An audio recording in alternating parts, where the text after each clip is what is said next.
तो श्री नारद जी कह रहे हैं सत्यम विधातुम निजविद्य भाषितम व्याप्तिम च भूतेश अखिलेषु चात्मनः अदृश्य अद्भुत रूपम उद्वहम स्तंभे सभायाम न मृगम न मानसम। स्तंभे उस खंभे में से सभायाम भरी सभा में, ऐसा नहीं कि एकांत में कंस के कारागार में, भगवान एक ऐसा अवतार लिए जब मम्मी पापा बनाने का टाइम नहीं मिला उनको।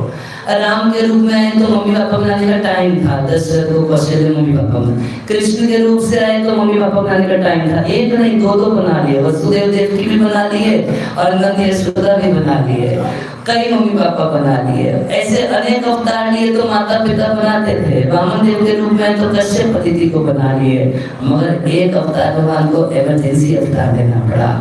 भक्त ऐसी संकट की स्थिति में कि टाइम नहीं है कि मम्मी पापा बनाने का, अभी तो बस सीधे खंबे को ही माता पिता बना के भगवान प्रकट हो गए। खंबे उस खंबे से प्रकट हो गए। तो नारद जी कह रहे हैं सत्यम विधातुम व्याप्तिम च भूतेश अखिलेषु चात्मनः। भगवान क्यों उस खंबे से प्रकट हो गए? तो कह रहे सत्यम विधातुम निज भृत्य भाषितम, अपने भक्त की, भृत्य यानी सेवक की, निज भृत्य अपने भक्त की बात को सत्य करने के लिए। इस श्लोक में हम लोग हिंदी गांव में व्याख्या किए थे, तो 3 प्रकार से इसके अर्थ हुआ था। फिर कटिहार में हम लोग महाराज जी के तरीके तो 5 प्रकार से किए थे। आज अब भगवान की कृपा से 9 प्रकार से श्लोक की व्याख्या सुनिएगा। ये जो भक्त लोग बार बार प्रहलाद महाराज जी कथा सुन रहे हैं, इन लोग के लिए यहाँ से कुछ नहीं कथा होगी, बाकी सब तो कुछ रिपीटेड था। कह रहे सत्यम विधातुम निज भृत्य भाषितम, अपने भक्त की बात को सत्य करने के लिए। तो सबसे पहले कौन उनका भक्त? प्रहलाद महाराज। निज भृत्य यानी प्रहलाद की बात को सत्य करने के लिए। प्रहलाद की किस बात को सत्य करना चाहते थे? प्रहलाद महाराज बोल दिए कि खंबे में भगवान है, तो भगवान कहीं और से प्रकट नहीं हुए, उस खंबे से ही प्रकट हो गए। और दूसरी बात क्या बोली थे प्रहलाद महाराज? वो जब पूछा हिरण्यकशिपु कि तुम्हारे भगवान कहाँ हैं, तो प्रहलाद क्या बोले थे? हैं कि सर्वत्र हैं, सब जगह हैं। तो प्रहलाद दूसरी बात क्या? प्रहलाद महाराज की निज भृत्य, अपने भृत्य प्रहलाद महाराज की बात को सत्य करने के लिए कि मैं सर्वत्र हूँ, व्याप्तिम च भूतेषु अखिलेषु चात्मनः, मैं समस्त तत्वों में हूँ, समस्त जीवों के भीतर रहता हूँ, ये दिखाने के लिए भगवान उस खंबे से प्रकट हुए। तो सत्यम विधातुम निज भृत्य भाषितम, तो निज भृत्य अगर इसमें हम लेंगे नारद जी, तीसरा, तो नारद जी की बात को सत्य करने के लिए जब इंद्र कयाधु को लेके जा रहा था, प्रहलाद की माँ को लेके जा रहा था, तो उस समय नारद जी इंद्र को रोकते हुए क्या बोले कि तुम क्या, इस संसार का कोई व्यक्ति इसका बाल बाका नहीं कर सकता, क्योंकि अनंत प्रिय भक्ता नाम, क्योंकि ये भगवान का प्रिय भक्त है, इसके रक्षक भगवान है, इसका तुम बाल बाका तुम क्या, कोई दूसरा नहीं कर सकता। तो अपने भक्त नारद की बात को सत्य किए भगवान कि जब कोई और नहीं कर सकता, इंद्र नहीं कर सकता, तो हिरण्यकशिपु भी तो नहीं कर सकता। तो हिरण्यकशिपु नहीं मार सकता प्रहलाद को। इस बात को, नारद जी की बात को सत्य करने के लिए। तब चौथी बात, सत्यम विधातुम निज भृत्य, उनके भक्त 4 कुमार। एक बार की बात है कि ब्रह्मा जी के पहले 4 पुत्र हुए थे, ये मानस पुत्र हैं। ब्रह्मा जी प्रथम सृष्टि किए तो मन से बच्चे पैदा किए। हम लोग के लिए तो इनकंसीडरेबल बात है कि भाई मन से कोई कैसे सृष्टि कर सकता है, मगर पहले मन से अलग अलग अंगों से सृष्टि होती थी। तो मन से सृष्टि किए तब 4 कुमारों को प्रकट किए। तो ये जो 4 कुमार थे, एक दिन की बात है कि ये लोग भी कथा सुने, कुछ किए तो वैकुंठ की महिमा सुने, बोले हम भी जाएंगे वैकुंठ देखने। वैकुंठ धाम भगवान का, उसका इतना सुंदर वर्णन शास्त्र में किया गया है, जैसा है वैसे ही वर्णन किया गया है। जो देखे हैं वही बता सकते हैं कि कैसा दिखता है। जैसे कभी कभी आप लोग क्रिकेट रेडियो पर सुने होंगे, है ना, तो कभी तो टीवी पर देखते हैं, कभी हो सकता है आप लोग मैदान में जाके देखे होंगे, और कभी कभी टाइम नहीं रहता है कुछ भी, तो हम रेडियो पर सुन लेते हैं क्रिकेट मैच। तो होता क्या है, बहुत बड़ी फील्ड में क्रिकेट मैच चल रहा है और एक कमेंटेटर रहता है, वो उस क्रिकेट मैच को देखता है, इसने गेंद फेंकी और इसने मारा, बाउंड्री बॉल के और बाउंड्री बॉल के बाहर चली। तो हम कमेंट्री कान से सुनते हैं और सुनते हैं तो ऐसा लगता है कि आंखों के सामने वो मैच चल रहा है, उसको देखते हैं। कैसे देख लेते हैं? सिर्फ कानों से देख लेते हैं।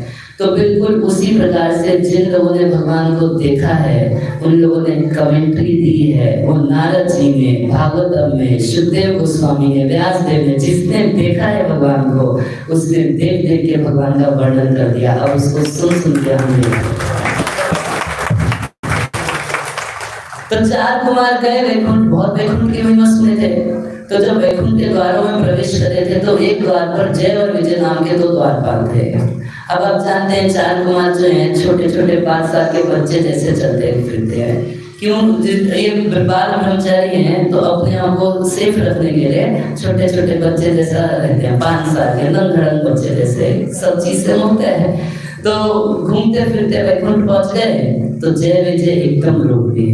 बोले अरे ये कोई बच्चों के खेलने की जगह है, ये भगवान का धाम है, तुम नंगे बच्चे कहाँ जाते हो? तो चार कुमारों को बड़ा गुस्सा आया। बोले अच्छा वैकुंठ का अर्थ क्या है? कुंठा यानी कि चिंता, एंजाइटी, टेंशन, और वैकुंठ यानी कि जहाँ कोई टेंशन ही नहीं है, जहाँ देहात्म बुद्धि है ही नहीं। बोले ऐसे वैकुंठ में तुम देहात्म बुद्धि वाले कहाँ से आ गए? बच्चा, बूढ़ा, स्त्री, पुरुष, भारतीय, ये सब तो देहात्म बुद्धि शरीर की पहचान है। और वैकुंठ में कोई ऐसा नहीं होता जो शरीर के धरातल पर पहचान करे, और तुम लोग उनको बच्चा देखते हो, देहात्म बुद्धि है तुम्हारी, तो जाओ तुम लोग उसी जगह चले जाओ जहाँ देहात्म बुद्धि रहती है। कहाँ? इस संसार में। इस संसार में सब लोग अपने आप को ये चबड़ा मान के चलते हैं। अब कुत्ते से मिलेंगे तो कुत्ता भी सोचता है मैं कुत्ता हूँ, बिल्ली से मिलेंगे तो बिल्ली भी सोचेगी मैं बिल्ली हूँ, और आपकी गली का कुत्ता हो तो सोचेगा मैं कोई गहरे गहरी जगह का कुत्ता नहीं हूँ, मैं इतनी अच्छी क्वालिटी का कुत्ता हूँ, मैं छोटा मोटा कुत्ता नहीं हूँ। कोई और कुत्ता आ जाएगा उसकी गली में तो भौंक के उसको रोकेगा भी कि तुम इस गली में नहीं घुस सकते। तो ये अहंकार, देहात्म बुद्धि कहाँ रहती है? इस भौतिक जगत में रहती है। तो जय और विजय शाप दे दिए, जय और विजय को शाप दे दिए चार कुमार कि तुम दोनों भौतिक जगत में बढ़ जाओ। तब भगवान बाहर आके उन चार कुमारों से माफी भी मांगे और उनके शाप में कुछ कंसेशन करा है।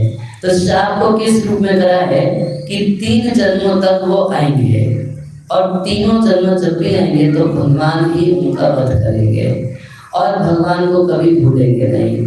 तो चार कुमारों की एक बात को सत्य करना था। वही जय और विजय जो थे हिरण्याक्ष और हिरण्यकशिपु के रूप में आए थे।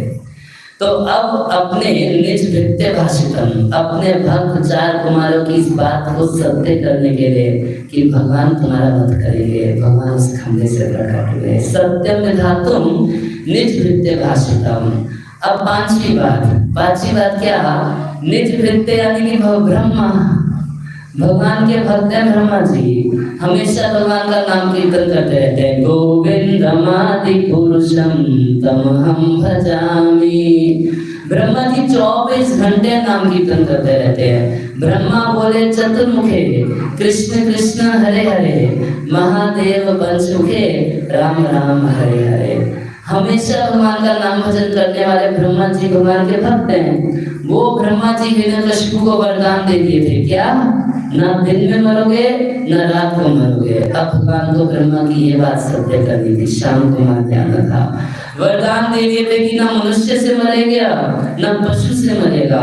इसलिए भगवान उनकी बात को सत्य करने के लिए निज भृत्य भाषितम, अपने भक्त ब्रह्मा की बात को सत्य करने के लिए स्तंभे सभायाम ना मृगम ना मनुष्यम, उस खंबे से प्रकट हो गए।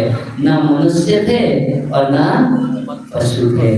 मुख उनका सिंह के आकार का था और नीचे का धड़ पशु जैसा था। तो अगर कोई देखेगा नरसिंह को, वो पूछेगा वो मनुष्य है क्या? तो क्या बोलेंगे? नहीं, आज तक ऐसा कोई मनुष्य तो देखा नहीं हमने, है मनुष्य तो नहीं है। अच्छा अगर कोई पूछे क्या वो मृग है, क्या वो सिंह है, क्या शेर है, कुछ है? नीचे की बॉडी शेर कभी ऐसा तो कभी नहीं हो सकता। तो न मृगम, मृग पशु है नहीं, न मनुष्य है। तो पांचवी बात अपने भक्त ब्रह्मा की बात को सत्य करने के लिए। तब छठी बात क्या, निज भृत्य हिरण्यकशिपु की बात को सत्य करने के लिए। हिरण्यकशिपु तो भगवान का द्वारपाल जय और विजय तो है भगवान के भक्त। तो अपने भक्त जय और विजय जो इस समय हिरण्यकशिपु के रूप में है, तो हिरण्यकशिपु बहुत क्रोध में बोल दिया था, यदि तेरा भगवान आज, अगर तेरा भगवान है तो आज मैं तेरे को मारूंगा, तेरे को बचा के दिखाए। तो ऐसे हिरण्यकशिपु की बात को सत्य विधातुम, उसकी बात को सत्य करने के लिए कि हाँ मैं हूँ, सब जगह हूँ और अपने भक्त की सही समय पे रक्षा करना जानता हूँ, ये दिखाने के लिए भगवान नरसिंहदेव के रूप में प्रकट हो गए।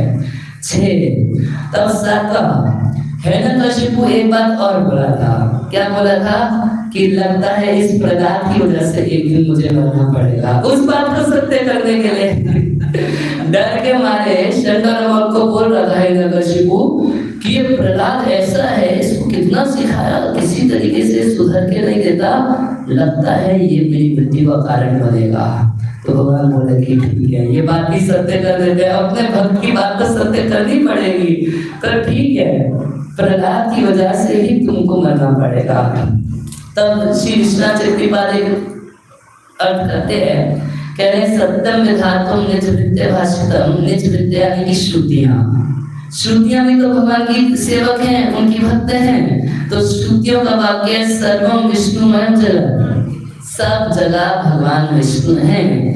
तो व्याप्तिम च भूतेषु अखिलेषु चात्मनः, सब जगह भगवान हैं, श्रुतियों की इस बात को सत्य करने के लिए।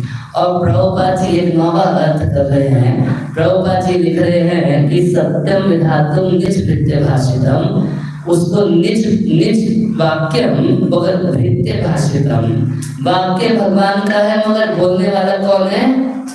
अर्जुन। भगवान महाभारत के युद्ध में जब अर्जुन को उपदेश दे रहे थे तो अपनी भक्ति की महिमा बोलने लगे, कह रहे मेरा भक्त कैसा भी हो उसका रक्षा पोषण करना सब कुछ मेरी जिम्मेदारी है। हे अर्जुन, मेरे भक्त का कभी विनाश नहीं होता। अब भगवान बोलना चाहते थे बात मगर बोले नहीं। अर्जुन को बोले हे अर्जुन तुम घोषणा कर दो, न मैं भक्त प्रणश्यति।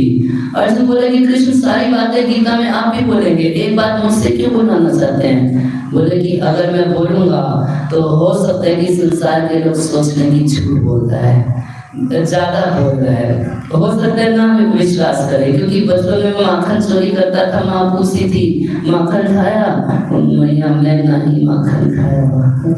ऐसे में बोलते ही थे कि मैं खाया, मगर ऐसे बोलते थे कि सुनने में लगता था कि मैं नहीं माखन मैं नहीं खाया माखन।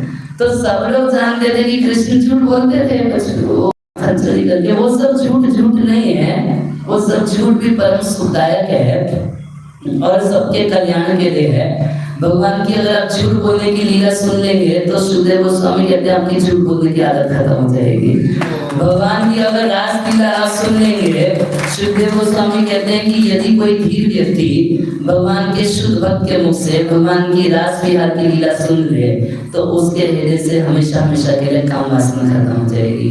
तो भगवान की जितनी लीलाएं हैं शुद्ध, अति शुद्ध हैं और वो हमको शुद्ध कर देगी। उनका झूठ बोलना झूठ नहीं है, उनका चोरी करना चोरी नहीं है, सब कुछ परम सत्य का, सब कुछ परम सत्य है।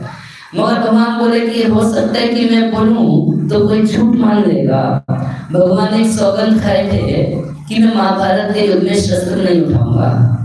जब दुर्योधन और अर्जुन दोनों भगवान के पास सहायता मांगने आए तो उस समय भगवान सो रहे थे और अर्जुन सबसे पहले आए, भगवान के चरणों के पास बैठ गए और दुर्योधन आया तो अजंत है दुर्योधन राजा गया भगवान के सर के पास बैठ गया। अब मान लीजिए आप सो के उठेंगे, आप खोलेंगे तो सबसे पहले कहाँ नजर जाएगी? बगल में कौन देखता है? सामने देखेंगे अर्जुन, अरे अर्जुन तुम कब आए? उठ के बैठे तब तक नजर नहीं, अरे आप भी आए हैं, आइए। तो अच्छा कैसे आ हुआ? दोनों बोले कि हम युद्ध में आपकी सहायता लेने आए हैं। तो भगवान बोले कि पहले हम अर्जुन को चांस देंगे, देखिए छोटा है जो मगर एक कंडीशन पहले बता दी है कि एक तरफ अपनी सेना दे दूंगा सारी, दूसरी तरफ मैं निहत्था रहूंगा, मैं अस्त्र शस्त्र नहीं उठाऊंगा। तो भगवान इस तरीके से बोले तो दुर्योधन तुरंत बोले अर्जुन छोटा है, आप ऐसे इतने बड़े हो के छोटे को पहले मौका देना चाहिए ना। दुर्योधन अरे अर्जुन, तो बोला अर्जुन क्या चाहते हो? अर्जुन बोले कि कृष्ण हम आपको चाहते हैं। अब दुर्योधन मन में सोच रहे देखो मूर्खानंद, सेंटिमेंटल डिवोटी, भावुक का। अरे युधिष्ठिर महाराज सेना मांगने के लिए भेजे थे और मांग क्या लिया? एक कृष्ण को ग्वाले को निहत्था मांग लिया, ये करेगा क्या? तो दुर्योधन बड़ा खुश, ठीक है द्वारकाधीश जैसी अर्जुन की इच्छा में सेना लेकर चला जाता। तो बड़ा खुश। अर्जुन बाद में भगवान अर्जुन से पूछे, अर्जुन तुम पागल हो गए क्या? युधिष्ठिर महाराज तुमको क्यों भेजे थे सेना लेने के लिए, और मैं तो अस्त्र शस्त्र भी नहीं उठाऊंगा, तो तुम ऐसा क्यों किए? अर्जुन बोले कि अगर कृष्ण आप हमारे पास हैं तो हमें किसी बात की चिंता नहीं है। और हुआ क्या? जयस्तु पांडु पुत्राणाम येषां पक्षे जनार्दन। विजय किसकी हुई?